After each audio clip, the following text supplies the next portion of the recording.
Dear students, अस्सलाम वालेकुम। जी बेटा, आज हमें पढ़ना है रिस्पायरेशन। तो बेटा, जब भी हम किसी फ्यूल को जब जलाते हैं ना, तो उस दौरान क्या होता है, ऑक्सीजन इस्तेमाल होती है। ठीक है, कि फ्यूल जब जलता है तो हवा में मौजूद जो ऑक्सीजन है वो इस्तेमाल होती है और उसके ज़रिए हम एनर्जी प्रोड्यूस करते हैं। वो जो एनर्जी है उसको हम डिफरेंट पर्पजेज में इस्तेमाल करते हैं। असल में ये जो प्रोसेस हो रहा है, जब फ्यूल को जलाया जा रहा है, उस दौरान क्या होता है कि उस फ्यूल के जो मॉलिक्यूल्स हैं उसमें मौजूद जो कार्बन हाइड्रोजन बॉन्ड जो है उनको तोड़ा जाता है।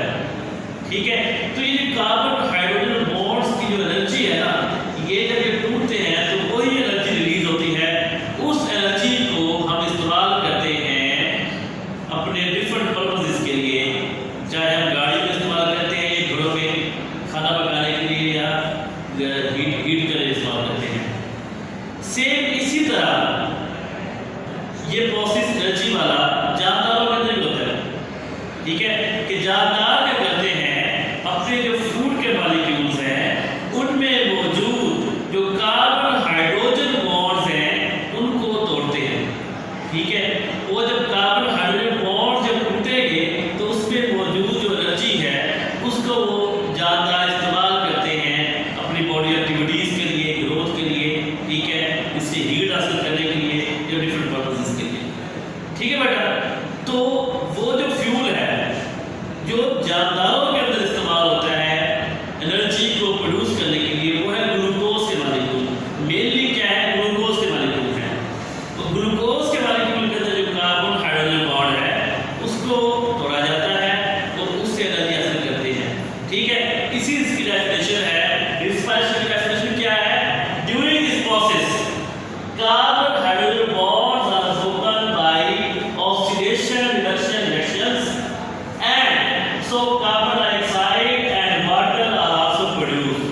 कि इस रिएक्शन के दौरान फूड के मॉलिक्यूल्स हैं उसमें कार्बन और हाइड्रोजन के जो बॉन्ड्स हैं, सिर्फ कार्बन हाइड्रोजन के बॉन्ड, मतलब ये नहीं है कि वो फूड के मॉलिक्यूल्स हैं या जो फ्यूल के जो मॉलिक्यूल है वो सिर्फ कार्बन और हाइड्रोजन का ही बना हुआ है, बाकी हाइड्रोजन होंगे, लेकिन उनमें से जो कार्बन हाइड्रोजन वाले बॉन्ड्स हैं उसमें एनर्जी जो है वो इस्तेमाल की जाती है।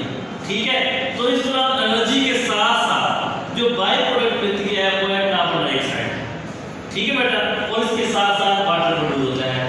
तो ये जो प्रोसेस है कौन सा, the cellular energy yielding process, कि सेल्स के अंदर ये जो एनर्जी प्रोड्यूस करने वाला, यील्डिंग का मतलब होता है प्रोड्यूस करने वाला, तो एनर्जी प्रोड्यूस करने वाला जो प्रोसेस है इसे हम कहेंगे रिस्पायरेशन। ठीक है, तो सेल्स के अंदर ये प्रोसेस हो रहा है, ये वही फ्यूल को जलाकर एनर्जी हासिल करने वाला प्रोसेस हो रहा है। तो सेल के अंदर फ्यूल कौन सा है जिसे सेल जलाकर उससे एनर्जी हासिल कर रहा है, तो वो क्या है, ग्लूकोज है। तो मोस्ट कॉमन जो फ्यूल है जानदारों के अंदर वो क्या होता है, ग्लूकोज के बारे में। ठीक है बेटा, उसके बाद ये जो रिस्पायरेशन है इसकी टाइप्स है। किस स्टेज पर, कि कुछ ऐसी रिस्पायरेशन भी है जिसमें ऑक्सीजन का इस्तेमाल नहीं होता। ठीक है, अभी हमने डेफिनेशन पढ़ा कि कार्बन हाइड्रोजन बॉन्ड को तोड़ा जाता है तो उससे एनर्जी हासिल होती है। कार्बन और हाइड्रोजन बॉन्ड को दो अंदाज में जो है ब्रोकन डाउन होती है, या तो उनकी मुकम्मल ब्रोकन डाउन होगी कि कार्बन हाइड्रोजन बॉन्ड मुकम्मल तौर पर ऑक्साइड हो जाएंगे। ठीक है, तो ये होगा ऑक्सीजन की मौजूदगी में, तो ऐसी रिस्पायरेशन को हम कहेंगे एरोबिक रिस्पायरेशन। या क्या होगा, जब ऑक्सीजन की गैर मौजूदगी में क्या होता है, कार्बन हाइड्रोजन बॉन्ड की कंप्लीट ऑक्सीडेशन नहीं होती, उसको हम कहते हैं एनारोबिक रिस्पायरेशन। ठीक है, अब हम पहले पढ़ते हैं एरोबिक रिस्पायरेशन क्या है। डेफिनेशन क्या है, in the presence of oxygen complete oxidation of glucose occurs and maximum release of energy. कि ये जो एरोबिक रिस्पायरेशन है इस दौरान क्या होता है कि ग्लूकोज के मॉलिक्यूल की कंप्लीट ऑक्सीडेशन होती है, मतलब उसमें जितने भी कार्बन और हाइड्रोजन के बॉन्ड्स होंगे वो सारे के सारे टूट जाते हैं और उससे मैक्सिमम एनर्जी रिलीज होती है। तो इसको हम कहेंगे कि ये क्या है, एरोबिक रिस्पायरेशन। इसको लिए आपने याद रखना है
वो सारे नहीं टूटते, थोड़े से टूटते हैं, बाकी रह जाते हैं। ठीक है, इसी वजह से जब उनकी कंप्लीट ऑक्सीडेशन नहीं होती, इसी वजह से इसमें less amount of energy produce होती है। ठीक है जी। अब इसके फेजेस क्या है? पहले फेज बिल्कुल वैसे ही है जैसे एरोबिक रिस्पिरेशन का था। ये ग्लूकोज मॉलिक्यूल को ब्रोकन डाउन किया जाएगा और उससे दो मॉलिक्यूल बनाए जाएंगे पायरुवेट एसिड। ठीक है, ये सेम वैसे ही है। जो सेकंड फेज है ना, इसमें डिफरेंस है। उसमें क्या था, जो सेकंड फेज में पायरुवेट एसिड की ऑक्सीडेशन होती थी, ऑक्सीजन इस्तेमाल होती थी और वो कंप्लीटली ऑक्साइड हो जाता था। लेकिन ये जो एरोबिक रिस्पिरेशन है, इसके सेकंड फेज में क्या होगा कि पायरुवेट एसिड का जो मॉलिक्यूल है वो इनकम्प्लीटली ऑक्साइड होगा, क्योंकि ऑक्सीजन की ऑक्सीडेशन में होगा ना रिएक्शन, तो इसलिए ये इनकम्प्लीटली ऑक्साइड होगा। तो इससे दो तरह की प्रोडक्ट बनती है। उसी बुनियाद पर हम आगे पढ़ेंगे कि ये जो एरोबिक रिस्पिरेशन है ये दो तरह की है। वो किस बेस पे है कि सेकंड फेज में कौन सी प्रोडक्ट बन रही है। या तो पायरुवेट एसिड की इनकम्प्लीट ऑक्सीडेशन होगी और इससे इथाइल अल्कोहल बनेगा, या पायरुवेट एसिड की इनकम्प्लीट ऑक्सीडेशन होगी और उससे लैक्टिक एसिड मॉलिक्यूल बनेगा। अब इसी बेस पर जो एरोबिक रिस्पिरेशन है, इसकी फर्दर टू टाइप्स हैं। एक है अल्कोहलिक फर्मेंटेशन, क्योंकि हम एरोबिक रिस्पिरेशन को फर्मेंटेशन भी कहते हैं। ठीक है, तो ये भी दो टाइप के, एक है अल्कोहलिक फर्मेंटेशन, मतलब ये वो फर्मेंटेशन है या वो एरोबिक रिस्पिरेशन है जिसमें इथाइल अल्कोहल बन रहा है। ठीक है, साथ एनर्जी प्रोड्यूस होगी। इसके अलावा दूसरी फर्मेंटेशन कौन सी है? ये है लैक्टिक एसिड फर्मेंटेशन। इस दौरान क्या हो रहा है कि जब पायरुवेट एसिड मॉलिक्यूल की इनकम्प्लीट ऑक्सीडेशन होती है तो उस दौरान एनर्जी के साथ साथ लैक्टिक एसिड का मॉलिक्यूल भी प्रोड्यूस होता है। लेकिन वो जो एनर्जी प्रोड्यूस होती है वो क्या है? Less amount of energy. ठीक है जी बेटा, अब हम पढ़ते हैं टाइप्स ऑफ फर्मेंटेशन। अभी हमने बात की कि जब एरोबिक रिस्पिरेशन होती है, जिसे हम फर्मेंटेशन का नाम भी देते हैं, उस दौरान जो सेकंड फेज था उसमें पायरुवेट एसिड के मॉलिक्यूल की इनकम्प्लीट ऑक्सीडेशन होती थी और उस दौरान दो तरह की प्रोडक्ट बनती है। तो उस प्रोडक्ट की बेस पर हम फर्मेंटेशन को दो कैटेगरी में डिवाइड करते हैं। एक है अल्कोहलिक फर्मेंटेशन, दूसरी है लैक्टिक एसिड फर्मेंटेशन। ठीक है, पहला हम करते हैं अल्कोहलिक फर्मेंटेशन। क्या है अल्कोहलिक फर्मेंटेशन के दौरान क्या होगा कि पायरुवेट एसिड का जो मॉलिक्यूल है इसकी इनकम्प्लीट ऑक्सीडेशन होगी और इसके नतीजे में इथाइल अल्कोहल बनेगा और कार्बन डाइऑक्साइड का मॉलिक्यूल बनेगा। ठीक है, तो इथाइल अल्कोहल का फार्मूला क्या है? C2H5OH। ठीक है, तो ये जो प्रोसेस है कौन सा? अल्कोहलिक फर्मेंटेशन वाला प्रोसेस है। ये आमतौर पर बैक्टीरिया के अंदर पाया जाता है और यीस्ट के अंदर पाया जाता है। यीस्ट क्या है? यूनिसेलुलर कलोनियल फंजाई है। ठीक है, तो इनके अंदर आमतौर पर ये पाया जाता है। दूसरा प्रोसेस, दूसरी टाइप है फर्मेंटेशन की, वो है लैक्टिक एसिड फर्मेंटेशन। तो लैक्टिक एसिड फर्मेंटेशन जो है, इस दौरान क्या होगा? पायरुवेट एसिड का जो मॉलिक्यूल है उसकी इनकम्प्लीट ऑक्सीडेशन होगी। इनकम्प्लीट ऑक्सीडेशन क्यों हो रही है? क्योंकि ये ऑक्सीजन की ऑक्सीडेशन में हो रहा है रिएक्शन। तो इनकम्प्लीट ऑक्सीडेशन होगी और इस दौरान लैक्टिक एसिड प्रोड्यूस होगा। ठीक है, तो ये किन जानदारों में होता है? आमतौर पर ये हमारी बॉडी में, यानी ह्यूमंस की या अदर जो ऑर्गेनिज्म है, इनके स्केलेटल मसल्स के अंदर भी होता है। कब? जब एक्सट्रीम एक्टिविटीज कर रहे हो। ठीक है, जब हम वर्जिश कर रहे होते हैं, एक्सरसाइज कर रहे होते हैं, उस दौरान जो एरोबिक रिस्पिरेशन का प्रोसेस है वो हमारी बॉडी को इनफ अमाउंट में एनर्जी प्रोवाइड नहीं कर पाता। ठीक है, तो फिर हमारी बॉडी के अंदर हमारे स्केलेटल मसल्स हैं उसमें एनारोबिक रिस्पिरेशन स्टार्ट हो जाती है और वो जो एनारोबिक रिस्पिरेशन है वो कौन सी है? लैक्टिक एसिड वाला। ठीक है, दूसरी जो एग्जांपल है जिस जानदार के अंदर ये लैक्टिक एसिड फर्मेंटेशन पाई जाती है वो बैक्टीरिया है। कौन से बैक्टीरिया? जो आमतौर पर मिल्क के अंदर, दूध के अंदर पाए जाते हैं। ठीक है, उनके अंदर ये फर्मेंटेशन पाई जाती है। नेक्स्ट टॉपिक बेटा पास है इंपॉर्टेंस ऑफ फर्मेंटेशन, कि फर्मेंटेशन की अहमियत क्या है। तो जो अर्ली ऑर्गेनिज्म थे, when the life evolved on the earth, तो जो अर्ली ऑर्गेनिज्म थे वो एनारोबिक एक्सप्रेशन करते थे। अब आपने पढ़ा हुआ है कि हमारी हवा की एक कंपोजिशन है एटमॉस्फेयर की, उसमें आपने पढ़ा है कि हमारे एटमॉस्फेयर में 21% ऑक्सीजन है, लेकिन जो अर्ली लाइफ थी, जब जमीन के ऊपर लाइफ का आगाज हुआ था ना, उस वक्त ऑक्सीजन नहीं थी, ठीक है। तब जो जानदार थे वो एनारोबिक रिस्पिरेशन करते थे, क्योंकि ऑक्सीजन तो नहीं थी, तो उन्होंने जिंदा रहने के लिए एनर्जी भी तो हासिल करनी है, तो वो एनारोबिक रिस्पिरेशन करते थे, ठीक है। तो ये उनका सोर्स था, ये इसकी पहली अहमियत है।